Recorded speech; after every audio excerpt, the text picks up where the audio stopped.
मुस्लिम लोगों की डिमांड थी उस समय, और गांधी ने सिग्नेचर कर दी और गांधी ने कहा आपकी सारे मांग मैं कबूल करता हूं। मुस्लिम डेलीगेशन ने सोचा गांधी ये जाति से बनिया है, हमको अगर कुछ दे रहा है तो कुछ मांगेगा जरूर। इसलिए मुस्लिम लोगों ने पूछा कि इसके बदले में आपको क्या चाहिए। गांधी ने तब अपने जहरीले दांत वहां पर निकाले और गांधी ने कहा कल सुबह जब राउंड टेबल कॉन्फ्रेंस को शुरुआत होगी और जैसे ही अंबेडकर अपने चेयर से खड़े होकर जो जो हक और अधिकार अपने लोगों को मांगने वाला है उसको तुमको विरोध करना पड़ेगा, उसको विरोध करो। क्या किया पता है मुस्लिम भाइयों ने? मुस्लिम भाइयों ने कहा कि अस्पृश्यों के, अछूतों के हक और अधिकार में से अगर आप हमको कुछ देना चाहते हो तो हम कतई स्वीकार नहीं करेंगे। दूसरे दिन ये मुस्लिम बाबा साहब के बाजू से खड़े हुए, बाबा साहब अंबेडकर जी के बाजू से खड़े हुए और बाबा साहब अंबेडकर जी को इस देश में कॉम्युनल अवार्ड जाहिर हुआ। आज का जो आपका रिजर्वेशन है ये भारत सरकार ने दिया हुआ नहीं है। आज आपकी जो पॉलिटिकल रिजर्वेशन है ये भारत सरकार ने दिया हुआ नहीं है। आज आपके जो वोट देने का अधिकार है ये भारत सरकार ने दिए हुए नहीं है, ये बाबा साहब ने राउंड टेबल कॉन्फ्रेंस से लाए हुए अधिकार है, राउंड टेबल कॉन्फ्रेंस में लाए।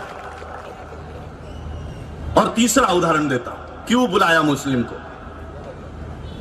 इस देश में जब अंग्रेजों ने सोचा कि अभी इस देश को आजाद कर देना चाहिए, इस देश में बहुत उठाव हो रहा है, आजादी की मांग हो रही है, आप हमको इस देश से चले जाना चाहिए, तब अंग्रेजों ने कहा चले तो जाएंगे लेकिन हम जाने के बाद ये चलेगा कैसे, ये देश चलेगा कैसे। और इसलिए इस देश को चलाने के लिए एक कॉन्स्टिट्यूएंट असेंबली, संविधान सभा होनी चाहिए। यह संविधान सभा इस देश के संविधान को निर्माण करने का काम करेगी। अंग्रेजों ने कॉन्स्टिट्यूएंट असेंबली का गठन किया, 398 मेंबर्स। आपको लगता है बाबा साहब अंबेडकर एक अकेले इस संविधान सभा में थे? मैं आपको बताता हूं कैसे बाबा साहब अंबेडकर जी इस संविधान सभा में गए। इसी मुंबई से, जहां पर मुंबई में हम बैठे हैं, इसी मुंबई से बाबा साहब अंबेडकर जी ने इस संविधान सभा में जाने के लिए प्रयास किए।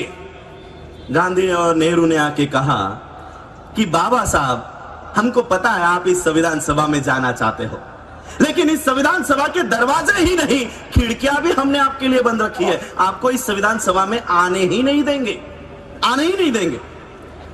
बाबा साहब अंबेडकर जी की कोई भी किताब उठाओ, बाबा साहब ने लिखी हुई राइटिंग एंड स्पीचेस उठाओ, उसमें बाबा साहब अंबेडकर एक बात के लिए जोर देते हैं और वो है ये है कि हमारे लिए सेफ गार्ड्स निर्माण होने चाहिए, हमारा सुरक्षा कवच होना चाहिए। और यह सुरक्षा कवच संविधान सभा में जाने के बाद ही बन सकता था, लेकिन इस संविधान सभा में बाबा साहब को आने के लिए मनाही कर दी गई थी।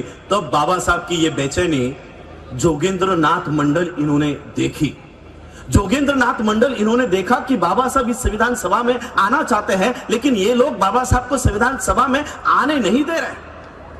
बाबा साहब अंबेडकर जी मुंबई के, महाराष्ट्र के, उनको पश्चिम बंगाल में लेकर जाया गया और पश्चिम बंगाल से इस देश के मुसलमानों ने बाबा साहब को संविधान सभा में भेजा।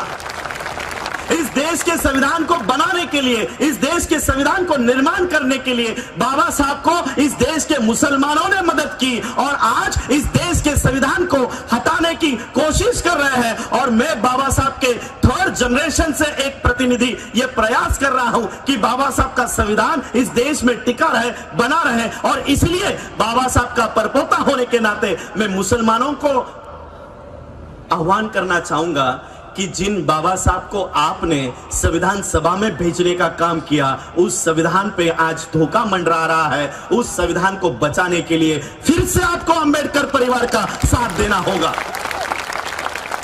फिर से आपको साथ देना होगा। 1 जनवरी का यहां पर खास मेरे पुलिस भाई बैठे हैं, मैं उनको भी सलाम करना चाहूंगा। हमको इंस्ट्रक्शंस है 1 जानेवारीच्या बद्दल काही बोलायचं नाही।